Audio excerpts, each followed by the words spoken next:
I'd like to introduce to you Professor Stephen C. Finley. I want to make this introduction this evening for a very specific reason. I want to be personal about it. You can access Stephen's numerous publications and professional accomplishments in his bio on our website. Among these are the facts that Stephen C. Finley is the inaugural chair of the Department of African and African American Studies at Louisiana State University. He is the co-editor with Margarita Simon Guillory, another of our distinguished alumna, and Hugh R. Page of Esotericism in Africana or African American Religious Experience, There is a Mystery, which initiated Africana Esoteric Studies, a new area of scholarship with a growing body of work. Stephen is co-editor with Biko Mandela Gray, who's sitting right here, another distinguished Rice alumnus, and Lori Latrice Martin of The Religion of White Rage, White Workers, Religious Fervor, and the Myth of Black Racial Progress. Stephen's monograph, In and Out of This World, Material and Extraterrestrial Bodies in the Nation of Islam, was published last fall by Duke University Press. Beside and beyond all of this, Stephen is a distinguished alumnus of our School of Humanities and our Department of Religion. He graduated with a PhD in 2009. I look back fondly with the realization that Stephen is one of the earliest doctoral students whom I helped to mentor. Professor Anthony Pinn was his main advisor. I still remember Stephen in class. I was co-teaching a course with Professor William Parsons. It was called Sexuality, Sanctity, and Psychoanalysis. The room sparked with aha moments, including and especially in Stephen's case. I also remember well that the students dubbed Bill and I the Smothers Brothers. If you are old enough to get that joke, I will let you guess who Dick and who was Tommy. Just meet Bill. You will see who was Tommy. Stephen and I have grown closer and closer over the years. We have shared endless texts in the early morning along with lectures, readings, and symposia. This is one of those moments. I wanted to honor and remember all of that and just listen to Stephen. I think that is what we are most called to do, listen and think. Stephen, welcome back to Rice. This is your intellectual and spiritual home, I hope. You are always welcome here, and I do not hesitate to say, loved. Please help me welcome Stephen back. I'm really happy to be here among so many friends and colleagues who have been really supportive over the last several years. And I'm really happy to present this material.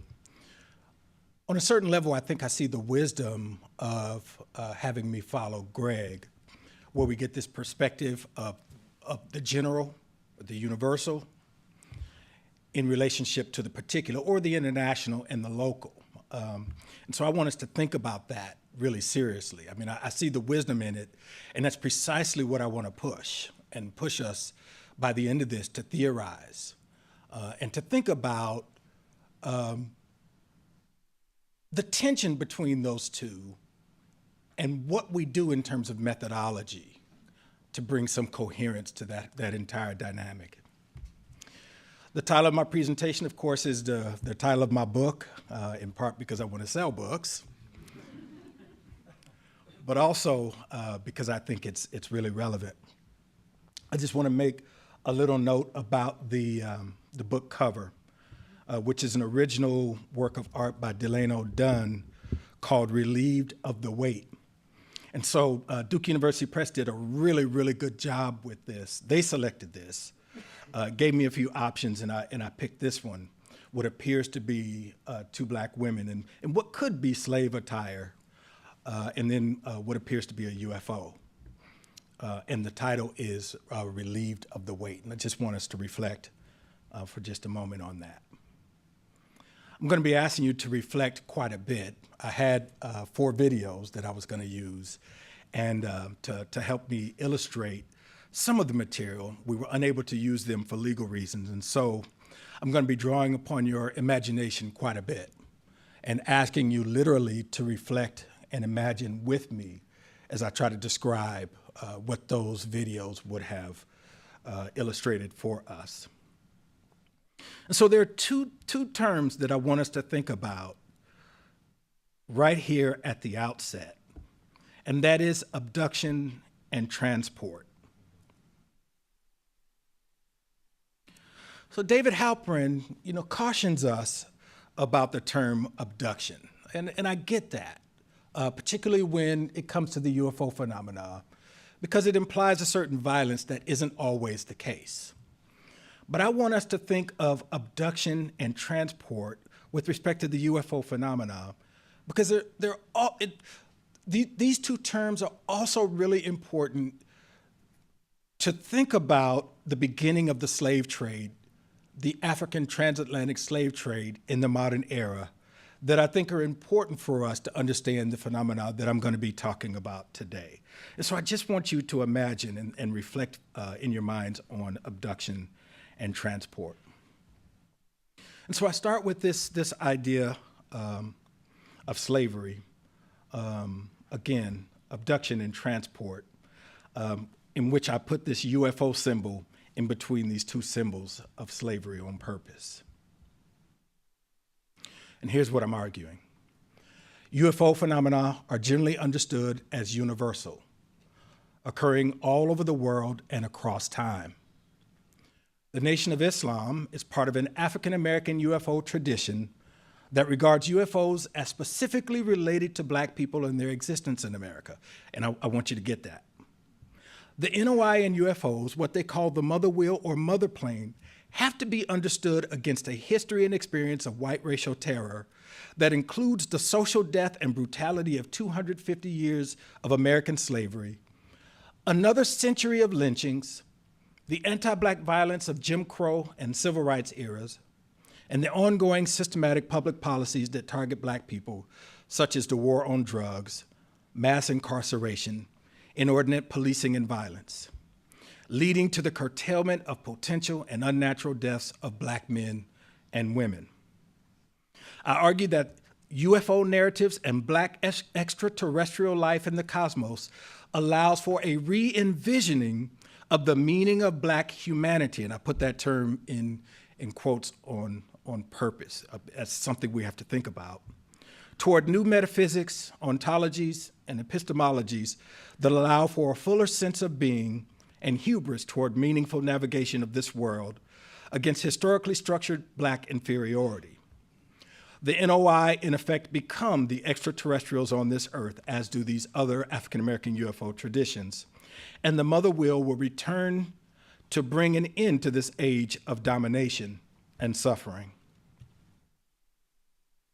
On the matter of race, Blackness, and UFOs, the UFO phenomena appear as something that is often uniquely related to Black experience in America and the meaning of Black embodiment vis-a-vis white racial terror and violence.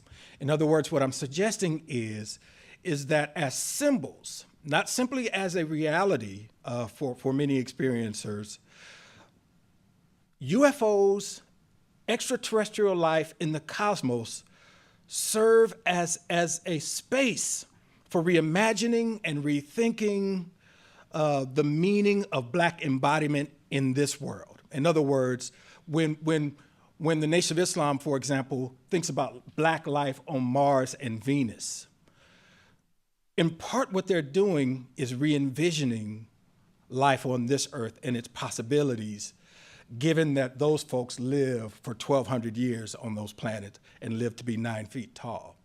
So in other words, it gives us an ideal to think about the robustness or the potential of Black embodiment here over against a history where life was curtailed greatly, especially during slavery. Slaves may have lived 20 years. Structural anti-Blackness is a sine qua non of American origins and institutions.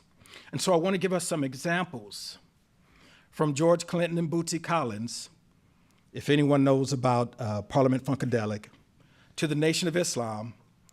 African-American UFO traditions connect Blackness and Black experience to the phenomena. What I'm seeking to theorize through my work on the Nation of Islam and African-American UFO currents is just what's happening here. in these particular traditions, and I want you to think with me, and I need you to think with me, what's going on here that these particular people have experiences of UFOs and extraterrestrials that for them point to Black experience and ways of understanding Blackness. And how might we understand that in relation to the universal or the international phenomena? All right, and so here's Bootsy Collins and George Clinton. They were traveling one day after a concert. George Clinton says they weren't drunk, they weren't high. You see the album cover at the top, which is a great album, by the way. George Clinton in this funk-inspired UFO gear, floating out of this UFO, and he tells us about the experience. We were driving into Toronto together and were contacted by a UFO. We saw a flashing light hit the ground first in front of our car. 3 or 4 minutes later, we saw it again 2 times, hit the street. Then the light hit the car, and the light turned to liquid like mercury from a thermometer, beat it up, and rolled off the car. All the street lights went out slowly as we passed. We looked behind us, it was dark. Bootsy wasn't scared. He thought I knew what was going on. We weren't high. They're musical artists, of course. Because he just crossed the border. We eventually arrived at home and walked in the house, and my daughter said, "Y'all acting like you just saw a ghost." I didn't even think about it until later. Why we were seeing light in daylight. I had to call Bootsy to confirm what time of day it was. We lost a lot of time that day and didn't realize it until years later. That's George Clinton. Bootsy Collins and George Clinton, of course, connected their experience to Africa and to the stargazing of the Dogons of Mali. And 2 songs in particular from this album, one is called Star Child and the other Unfunky UFO. I think about the work of Jeff Kripal here as well, particularly in Mutants and Mystics, and how these type of experiences are often connected or appear or sometimes are veiled in science fiction and popular culture. Also, lyrics from the song Mothership Connection come from the Negro spiritual Swing Low, Sweet Chariot, which is really significant to understanding the phenomena and may also be a reference to the Hebrew Bible. The UFO twins are 2 Black women from North Texas, Earlene and Shirlene, who published this book From Motherland, which I'm assuming is Africa, to Mothership. A true story of twins who reunite as one begins an incredible odyssey of interaction with extraterrestrials from other worlds. And I took this screenshot from their website, UFOtwins.com, and I want to read it because I think it's really significant. It's titled, obviously, Black Female Astronauts in Space. And this is what Shirlene says. "I was once taken aboard a spacecraft that was commandeered by 4 beautiful Black women. They looked very much like our women of Earth, yet I knew that they were from another planet. I recall the ship's interior as being very pristine. After a conversation with these 4 entities, I observed them all take what seemed to be an assigned seat, and I instinctively knew that it was my time to leave. I later recalled that experience and marvel at their ability to pilot a ship. How Black women could do such a thing, I wondered. Viewing something so spectacular was certainly out of my paradigm because what the Black woman's experience has been on this planet. This experience told me that there is nothing Black women can't do. We are already in outer space, on other planets, and piloting spaceships. I felt the need to share this experience with our Black sisters, particularly young Black women, to hopefully help strengthen our pride and self-worth. We are goddesses of the universe. The feminine energy is returning to Mother Earth, and as a result, we will experience more of our greatness, and this includes all women. And so it is, Shirlene. Another example, of course, is Sun Ra, who was a jazz artist, and of course you see him here in his Egyptian garb. And there was another slide that was here where he talked about his transmolecularization that I was going to read. But Sun Ra talked about being transformed and transported to a planet, Saturn, and how that planet has relevance for understanding Black humanity and African Americans in particular. I had actually taken a slide from a myth salon that Jeff, Marcus Red, and I did with Dr. Dana White. And the title of that myth salon was Extraterrestrials, Myth, and Racism, in which we were thinking through the relationship between how we understand extraterrestrials, how people understand their experiences of UFOs and extraterrestrials, and the relationship between that and particular social arrangements. And so if you have an opportunity, you can visit that. And so I borrowed that slide, which doesn't appear here, I don't know what happened to it, from Dr. Marcus Red, which was a quote from Sun Ra, and Sun Ra talking about this process of transmolecularization as a means of transporting Black people to Sun Ra's planet. I had an opportunity years ago to have several conversations with Prophet Yahweh, the UFO summoner and master UFO caller. Those were his titles. We talked for hours on one occasion, and we talked about the possibility of him offering his revelations about Black extraterrestrials at Louisiana State. He died before we could make that connection and before I could go see him, also in North Texas. But he's an important figure in respect to these UFO phenomena in African American religions and culture, in that he sees the inhabitants of these UFOs, again, similar to other traditions, as embodied in Black form. And the quote that I wanted to share here is, according to Prophet Yahweh, superhuman Black men from other planets are here in spaceships to prove that we are not alone in the universe. They will do this by appearing on a prophet's prayer signal in one of their spaceships over Las Vegas, Nevada. The spaceship will hover in the sky for 3 days, and all of Las Vegans will be able to see it day and night before it goes back up into the space, close quote. And so Prophet Yahweh believed that he could call UFOs and had this UFO summoning school where he could teach you how to call UFOs as well. But the important thing here is the relationship between UFOs, extraterrestrials, and Black humanity. All right, Royal Jenkins was a member of the Nation of Islam. He joined late, right around 1975, which is the same year that Elijah Muhammad, the prophet of the Nation of Islam, died.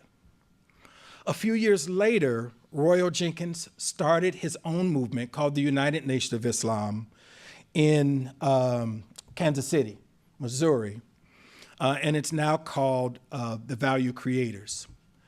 He's significant for several ways here and several reasons, because he reports an experience of being transported into the sun. He doesn't say how he was transported, only that he was transported by Black angel scientists who took him to the sun, where he experienced the revelation that he was the supreme being. And so imagine, again, with me, a Black person who talks about interstellar and extraterrestrial travel and the revelation that a Black person is the supreme being or could be the supreme being. I was connected to Royal Jenkins in that I did a show in New York, which was on A&E, called Cults and Extreme Belief, title that I just hated. And I just argued on that show with the so-called cult expert. And I remember calling Jeff after that because I just had to process that I was so angry, first of all, that we can take a cult grid and lay it over any religious group. We don't have to know anything about it, and all of a sudden that's supposed to yield some knowledge of significance about a particular group. And so the sociologist cult expert did that in this case, and I just couldn't take it. And in between some of the taping, we just really got into it. And I was on the show with a young man whose name actually is Elijah Muhammad, whose parents were part of this movement, and we're still in contact to this day. One of the clips that I was going to show you was actually from that show, where Royal Jenkins talks about being taken into the sun, but also I make an appearance in that video. And so it was an opportunity for a shy guy to show off a little bit. And now we come to the Nation of Islam, which is the major thrust of my research in these traditions. Nation of Islam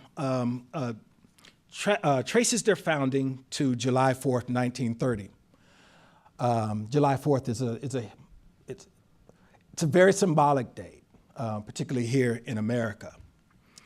They were founded in Paradise Valley, which is sort of an inner city area of Detroit, by a man by the name of Master Fard Muhammad, who claims to have traveled all over the world and knew the secrets of the universe.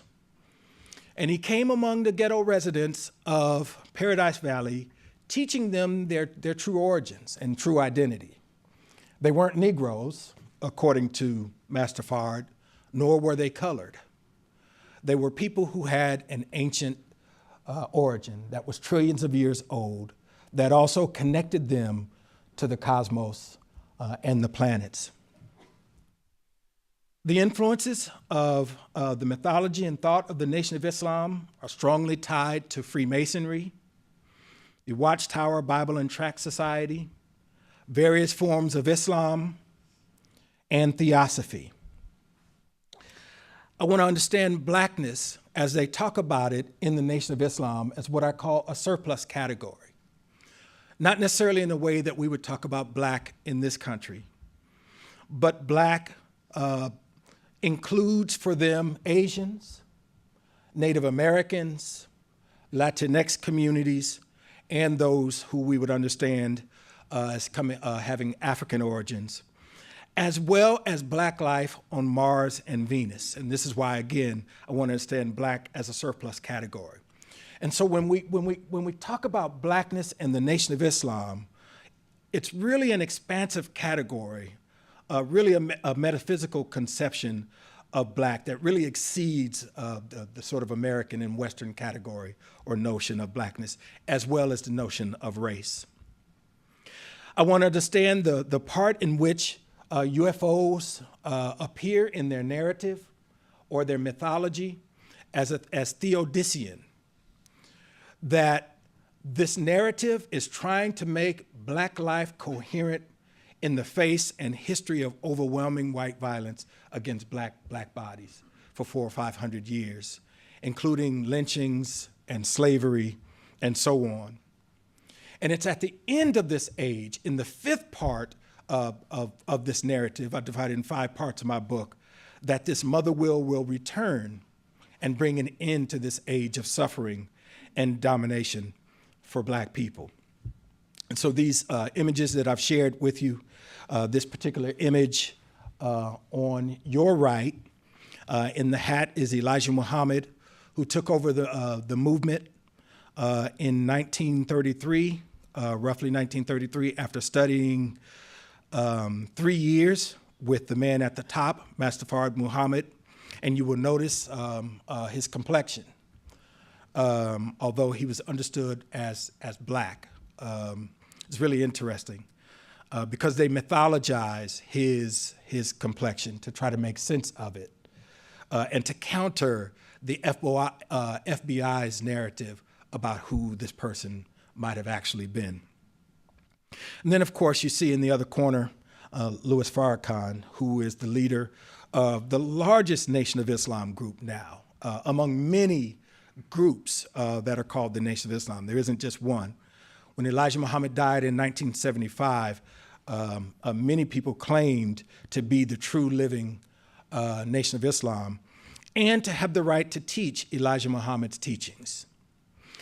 Malcolm X, of course, was one of the most famous members of the Nation of Islam, and here he is with a very young Muhammad Ali, who had recently converted to the Nation of Islam at that time. And I just want to point out that Elijah Muhammad only had a 4th grade education, and yet he was able to hold together an organization for 40 years, more than 40 years, with all these incredibly strong personalities.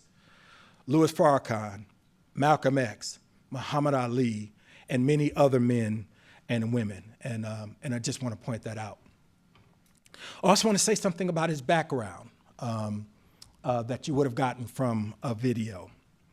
He was born around 1897 in Cordele, Georgia, in October 1897, at a time of the greatest rate of lynching in American history at the turn of the century in Georgia.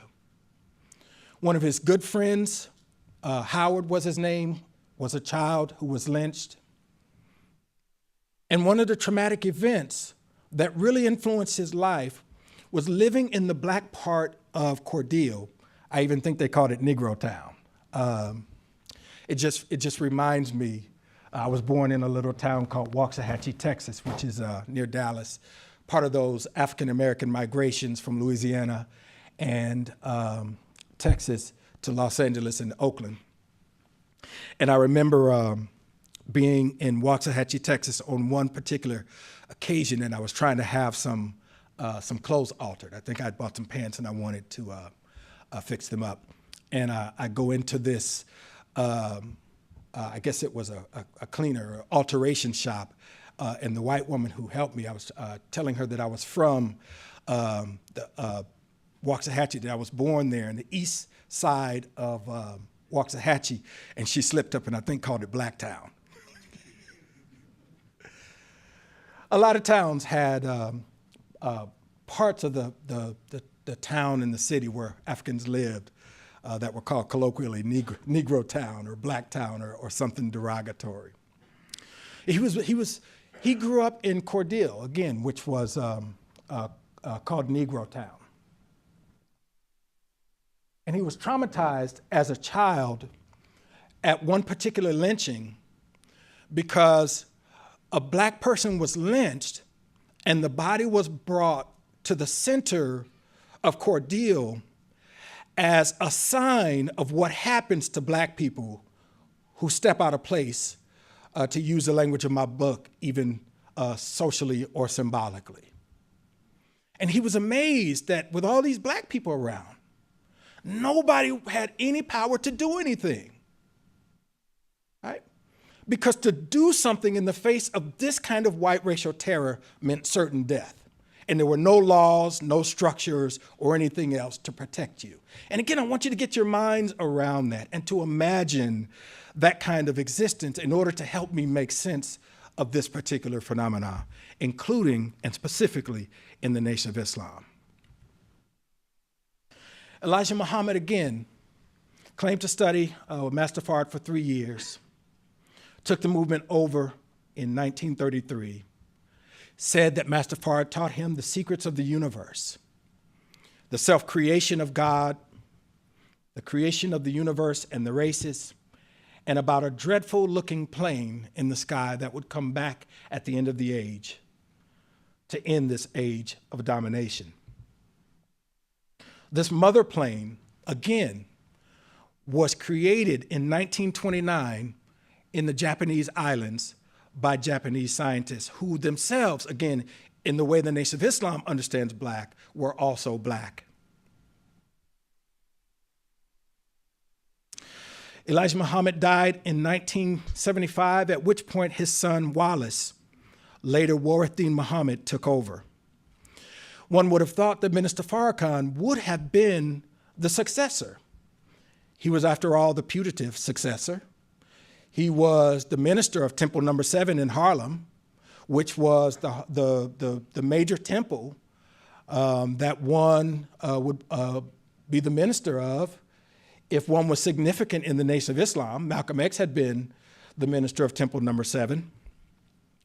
He was also the representative of the Honorable Elijah Muhammad, but was then outmaneuvered by Warathin Muhammad, who also threatened him.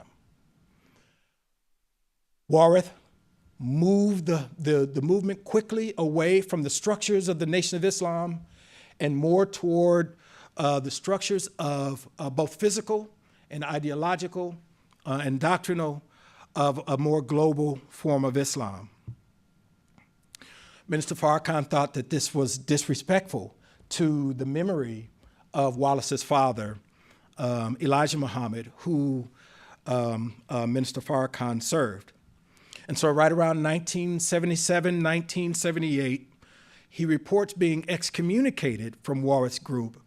But even prior to that, he determined that he was going to reconstitute the Nation of Islam and return to the true teachings of Elijah Muhammad. And so in 1978, he starts the Nation of Islam, which is basically a new Nation of Islam with a remnant from the old, but largely new members. Farrakhan continues to be the leader of that movement to this day. Born in Boston to Caribbean parents, Lewis Walcott was born in 1933 on this particular day. In fact, he's 90 years old today. He joins the Nation of Islam in 1955 after his wife convinces him to go to a meeting, what they call Savior's Day. He wasn't particularly impressed with the Nation of Islam in 1955. He had an issue with Elijah Muhammad's lack of education and diction. And he admits that he was a student, Farrakhan, that is, of English, and that he had a problem with the fact that Elijah Muhammad's subjects and verbs didn't agree. True story. But after some time, he had this vision one night where he saw two doors. One door said success, the other door said Islam. This is 1955. Under the door of success were all kinds of riches. And he chose Islam. 30 years later, and this is the crux of the matter, and I'm sorry that you can't see the video. 30 years later, he has this vision of the mother wheel. And I point to the number 30 because numerology is also really important for the Nation of Islam and Minister Farrakhan, and 30 is a really significant number for him. And so imagine, if you will, he starts the Nation of Islam in 1978. And here we are in 1985. There are still all these other Nation of Islam groups in existence competing to call themselves the rightful and true Nation of Islam. And they make one of their many treks to Mexico, which the Nation of Islam did every year. They also make many treks to Sedona, Arizona. And on one of those particular treks, on September 17th, 1985, while he's climbing the ruins of Quetzalcoatl on Tepozteco Mountain, he has this vision of this mother wheel coming over the mountain. A voice calls from this vehicle because he was afraid and looked around for those who were with him.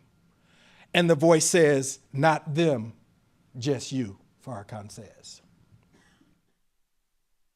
So he pressed through his fear And he said this small vehicle came over the mountain and called him into it. And when he entered this vehicle, it whisked him away to this larger mother wheel in the sky that he likens to a city in the sky, like we find in the book of Revelation. It's on this mother wheel, this vision, where he said he encountered Elijah Muhammad, who had died 10 years earlier, and the presence of Master Fard Muhammad, God for the Nation of Islam, who also started the movement. He says he felt them bodily. He didn't see them, but he felt their presence. And information was being downloaded to his mind. You hear the UFO stuff here. But he can hear it audibly in his mind. And there were two revelations that he said he got from Elijah Muhammad on that wheel. One was that President Reagan and the Joint Chiefs of Staff were planning a war against Gaddafi, which actually happened. The second was that America was going to, in more acute ways, violently engage Black communities under the guise of national security and the war on drugs, which also happened. And that they would use the language of Bloods and Crips to tear apart Black communities. He said he learned this from Elijah Muhammad on the wheel. The picture at the top is Minister Farrakhan just a year ago on their Savior's Day, which happens every February, third week in February, which initially commemorated Master Fard Muhammad. It was Save Yours, R''S.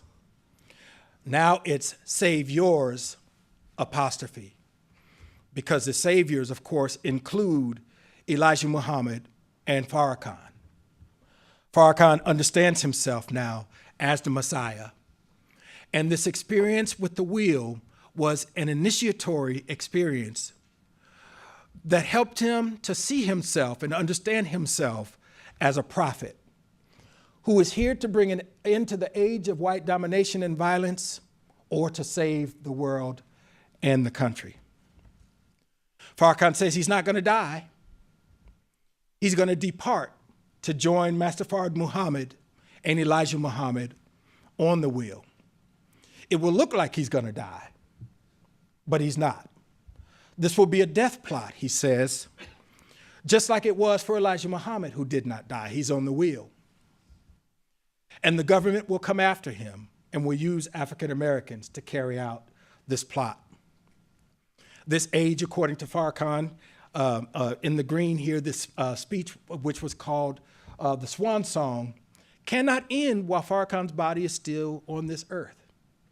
His body must be removed before the end of the age can come. The speech was delivered 3 days after the war on Ukraine, which Farrakhan connects to his prophecy. Because for him, the United States is going to enter this war, which will be a devastating war, which will primarily be fought in Europe. All right, so if you can hear where he's going. And this war ultimately will bring an end to this age of domination and the subsequent age of peace on earth. And so, as I move to a close, I want us to consider still the afterlife of slavery, which is historian Saidiya Hartman's term from her book, Lose Your Mother, in which she wants to understand the current social arrangements, the current situation and state of Black life as inseparable and relate it to slavery. In fact, it is its afterlife. Black men have one of the lowest qualities of life and life expectancy of any demographic other than Native American men. The health disparities in Black community, the high levels of infant mortality. She would want us to understand all of these in relation to slavery and as the afterlife of slavery. And again, this war on drugs, which continue to target Black and brown bodies and treat the current epidemic, the opioid epidemic, very differently from what it did the rock cocaine epidemic. I was in Southern California when rock cocaine was introduced to the community. I saw the devastation. I also understand and experience around me, both in terms of communities, loved ones, friends, and so on, the death and destruction. The families that are torn apart, the justification for incarceration, where if it was other communities committing the same kinds of offenses, that Black and brown people were more likely to do jail time, to be convicted. And when they are, they're less likely to be paroled, these disparities. And so, as we consider the afterlife of slavery and the current social arrangements, I hope that we come to think about the relationship and relevance of envisioning Black life in the cosmos, the possibilities and potential that the coming of a UFO might offer these religious groups and these communities. And I want you to think with me about how to theorize that, about how to hold that in tension with universal notions of UFOs and encounters that occur across time and around the world. Here are some of my conclusions. I am thinking through the meaning of Black embodiment in African American UFO traditions. How and why are UFOs and extraterrestrials seen as intimately related to Black experience in America? In these traditions, Black people are closely related to inhabitants of UFOs, right? This is not exclusive to the Black traditions. This is in other traditions as well.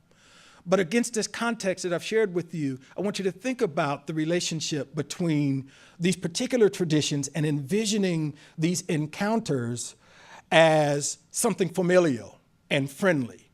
After all, these UFO and extraterrestrials are Black like us.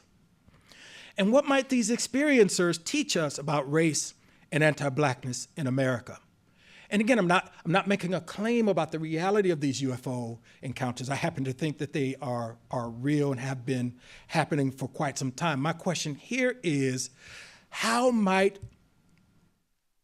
these traditions, including the Nation of Islam that envisions extraterrestrial life in the cosmos as Black, UFOs as Black, as participating in bringing an end to the age of suffering and white domination, what might that tell us about the experience and structures of anti-Blackness that continue in this world and that structure our current social arrangements?